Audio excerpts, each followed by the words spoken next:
మగవాడి కష్టం పగవాడికి కూడా రాకూడదు. ఏంట్రా వీడు ఇలా అంటున్నాడే అనుకుంటున్నారా?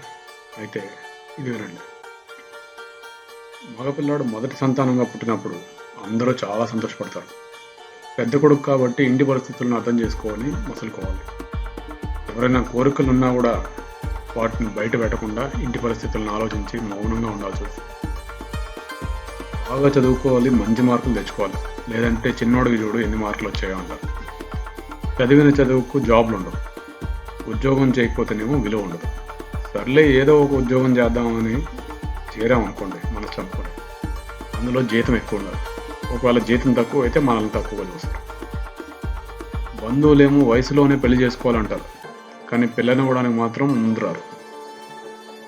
పోనీ ఎవరినో ఒకరిని నువ్వే పెళ్లి చేసుకొని వెళ్ళావు అనుకో, బాగుంటే పర్లేదంటారు, సమస్యలు వస్తే వంకలు చెప్తారు. లేట్ చేయకుండా పిల్లల్ని కనేయాలంటారు, టైం తీసుకుందామని అనుకున్నామంటే పనికిరానోడేమో అంటారు.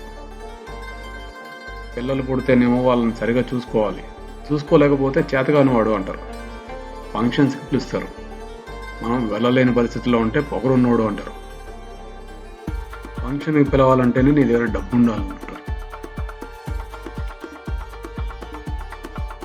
మనం ఏదైనా ఫంక్షన్స్ చేస్తున్నాం అని పిలిచామనుకోండి, ఎందుకురా ఊరికే డబ్బులు ఖర్చు పెడతావు, సేవ్ చేసుకో అంటారు. ఇది జస్ట్ శాంపుల్ మాత్రమేనండి, ఇలాంటివి చాలానే ఉంటాయి. ఈ మాత్రం చెప్పిన దానికే నాకు తిక్కదొబ్బింది, అందుకే ఇక్కడికే ఆపేస్తున్నాను. ఇందులో చాలామందికి రిలేట్ అయ్యే నిజాలు ఉండొచ్చు, కానీ దయచేసి ఏది పర్సనల్గా తీసుకోవద్దు, లైట్ తీసుకోండి. భరించడం అనేది ఆడవాళ్ళకే కాదు, మగవాళ్ళకి కూడా తెలుసు. ఆడవాళ్ళు బయట పెడతారు, మగవాళ్ళు దాచుకుంటారు.